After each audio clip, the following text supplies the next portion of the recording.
This is Dr. Panda. What if I told you there's a stool made of gold that no one is allowed to sit on? A stool so sacred, the British Empire tried to steal it and triggered a war. Welcome to the story of the Ashanti Golden Stool, a symbol of power, blood, and spiritual terror. I'm Dr. Panda, and today we dive into one of the most mysterious and feared treasures in African history. Because this isn't just gold, it's a curse and a kingdom's soul. An empire built on gold. Before diamonds and oil, there was gold, and nowhere was gold more powerful than in the Ashanti Empire of West Africa. Founded in the 17th century in what is now modern-day Ghana, the Ashanti didn't just discover gold, they mastered it. Their land sat atop one of the richest gold deposits in Africa, and they mined it with ruthless efficiency. But gold wasn't just a shiny metal to them. It was the currency of power, diplomacy, and war. The Ashanti kings used gold to buy European muskets, cannons, and even military training from Portuguese and Dutch traders.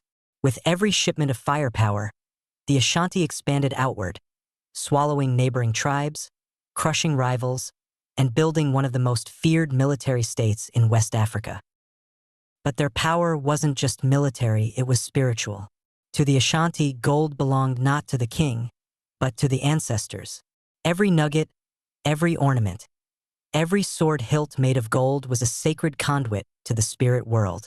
The king, known as the Asantehene, was merely the steward of this divine wealth. He didn't own it, he protected it. Gold wasn't kept in vaults, it was worn in layers, displayed in rituals, and buried with the dead. Royal processions looked like moving treasure troves. Golden masks, golden staffs, golden sandals, golden teeth. It sent a message to both friends and enemies. This empire wasn't just rich, it was chosen. The sacred golden stool. Among all the treasures of the Ashanti Empire, one object stood above gold, above kings, and above death itself. The golden stool, called Sika Dua Kofi in the Ashanti language. But this was no ordinary stool. According to legend, the stool descended from the heavens in a swirl of golden light and smoke, delivered by a high priest named Okamfo Anakai. It did not touch the ground. It did not belong to any man. It held something far greater than political power, the soul of the entire Ashanti nation. The stool was made entirely of gold, yet no one, not even the king, was allowed to sit on it. It rested on its own royal seat, often placed beside the king during ceremonies. To sit on the golden stool was not just a crime, it was blasphemy. During coronation rituals, the Ashanti king didn't sit on the stool. He was lifted near it, sworn to defend it with his life. His authority came not from lineage alone, but from his loyalty to the stool and to the ancestors it embodied.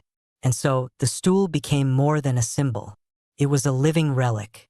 It represented unity, spiritual protection, and eternal memory. To lose the stool would mean the spiritual death of the entire Ashanti people. To defile it would invite ancestral wrath. Even during wars, the stool was hidden in sacred forests, guarded by loyal priests and warriors sworn to secrecy. No outsider was ever allowed to see it.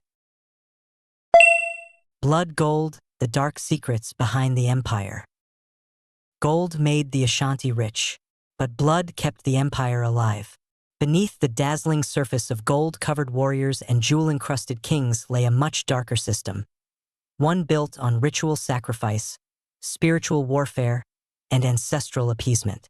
The Ashanti believed that the spirits of their ancestors demanded more than prayers. They demanded action, loyalty, and sometimes blood. Every major decision, crowning a king, declaring war, burying a royal, required sacred rituals. And many of those rituals involved the spilling of human blood. Captured enemies, war prisoners, and even criminals were brought to special sacrificial sites. These weren't mindless killings, they were offerings. Each life taken was believed to feed the spiritual power of the empire and reinforce the golden stool's protection. Some ceremonies called for dozens of sacrifices at once, often timed with the annual Adwara festival. The blood soaked into the earth, and the people believed it nourished the ancestral spirits, ensuring balance and protection for another year. It sounds brutal to modern ears, but to the Ashanti, this was cosmic maintenance, just as vital as farming, building, or waging war. The kings were not exempt. If a king was thought to have offended the ancestors or failed his duties, his own soul could be condemned. There are stories of royal suicides or sacrifices meant to restore balance. This belief system made the empire incredibly cohesive. It wasn't just gold or guns that held it together. It was fear. Fear of the unseen. Fear of breaking tradition. Fear of dishonoring the stool. And this system worked for centuries. But what happens when an outsider steps into the sacred world and sees only profit, not prophecy? The British were coming, and they had no idea what they were about to provoke. The War of the Golden Stool, Empire versus Empire. By the year 1900, the British Empire had already carved its name across Africa. Gold, rubber, slaves, and control, that was the game. And in West Africa, few lands glittered brighter than Ashanti territory. But what the British didn't understand, what they refused to understand, was that not everything golden could be stolen. They saw the golden stool as just another ornament of native royalty. A trophy, a golden chair, something to be displayed in London alongside other plundered curiosities. They were wrong. In March 1900, British Governor Sir Frederick Hodgson stood before a gathering of Ashanti chiefs in the capital of Kumasi. His tone was arrogant, imperial. He demanded not only to rule the Ashanti but to possess the one object that symbolized that rule, the golden stool. Where is the golden stool? Why am I not permitted to sit on it as the representative of the Queen? To Hodgson, it was a political gesture. To the Ashanti, it was blasphemy. Silence followed. Not the silence of confusion, but of rage, suppressed by tradition and strategy. No one dared speak. Not because they agreed, but because the entire world had just shifted. The British had crossed a line they didn't even know existed. The chiefs left in quiet fury. But within days, Ashanti warriors began mobilizing in secret. Drums echoed through the forests. Messages were passed hand to hand. Muskets were cleaned, blades sharpened. This wouldn't be a negotiation. It would be a holy war. And leading this resistance wasn't a king or general. It was a woman. Yarasantawa, the queen mother of Ejisu. When the male chiefs hesitated, uncertain whether rebellion was worth the cost, Yarasantawa stood and delivered a speech that would burn itself into the soul of a nation. Is it true that the bravery of the Ashanti is no more? I must say this. If you men will not fight, we will. We, the women, will rise. We will fight for the golden stool.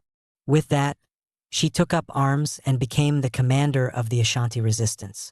She organized troops, fortified strongholds, and prepared Kumasi for siege. Soon, British troops stationed in the city found themselves under fire. Roads were blocked. Supply lines were cut. Ashanti snipers took out officers from the shadows of the jungle. The British were trapped, besieged by a people they thought they had already conquered. Inside the fort, colonial officers suffered from hunger, heat, and disease. Ammunition ran low. Morale collapsed. Telegraph lines were destroyed, delaying reinforcements from the coast. For months, the Ashanti controlled the forest. They knew the terrain. They moved like ghosts. Though less equipped, they were fighting not for conquest, but for survival, for legacy, for the soul of their people. Eventually, the British broke the siege.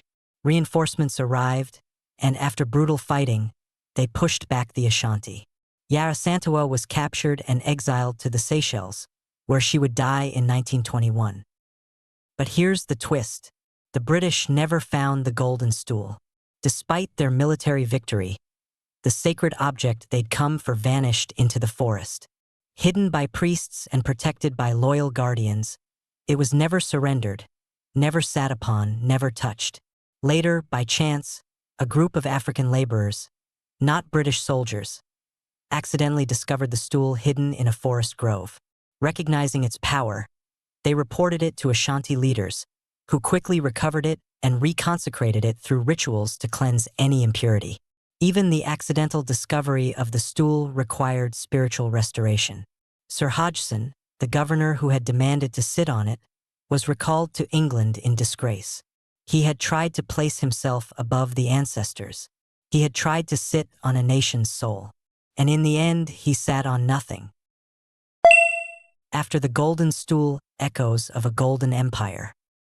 The War of the Golden Stool marked the end of an era.